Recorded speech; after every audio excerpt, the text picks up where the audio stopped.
Père Michel Kubler nous a permis de renouer avec la tradition œcuménique de l'Assomption. Nous avons beaucoup à faire dans nos provinces pour honorer cet aspect de notre charisme.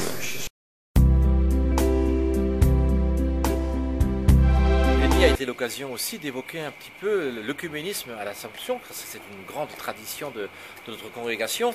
On sait que le Père d'Alzon lui-même, notre fondateur, a été très attaché à la cause de l'unité de l'Église.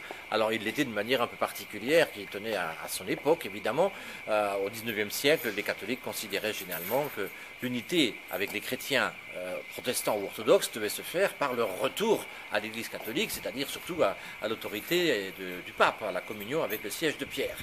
Et le Père d'Alzon avait été marqué personnellement dans sa propre famille, déjà dans son histoire familiale, par les désunions, les déchirures, des guerres de religion, la guerre des Camisards. Un de ses ancêtres avait été tué par les protestants et il voulait entreprendre de convertir tous les protestants de Nîmes. Il a fait des conférences là-dessus, il a écrit des articles et tout, et il a fini par évoluer en se rendant compte que ce n'était pas forcément le bon chemin.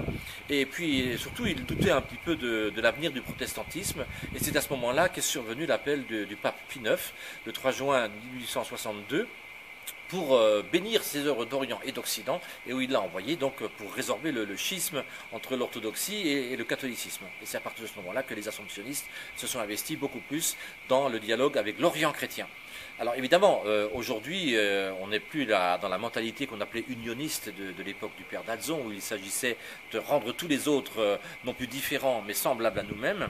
Aujourd'hui, on a compris qu'il fallait travailler pour retrouver une communion, une réconciliation d'abord entre les chrétiens déchirés, entre les églises qui sont désunies. Et depuis déjà des dizaines d'années, beaucoup d'assomptionnistes ont contribué à développer le dialogue œcuménique au sein de l'Église catholique. Certains l'ont fait à titre personnel, je veux dire en étant sollicités par l'Église pour participer à des instances de dialogue œcuménique, bilatéral, multilatéral, au concile même. Le document sur l'œcuménisme du concile, Utineratis Redicti Gratio, a été écrit en partie par un assomptionniste, le Père Georges Tavard. Et puis on connaît bien sûr le rôle joué par le Père Antoine Wenger dans la rencontre entre le pape Paul VI et le patriarche Athénagoras en 1964, et bien d'autres encore qui ont apporté leur pierre. La question pour nous aujourd'hui, c'est qu'on n'a peut-être plus beaucoup de religieux qui peuvent être de grands spécialistes, soit universitaires, soit au niveau du dialogue institutionnel de l'unité des chrétiens.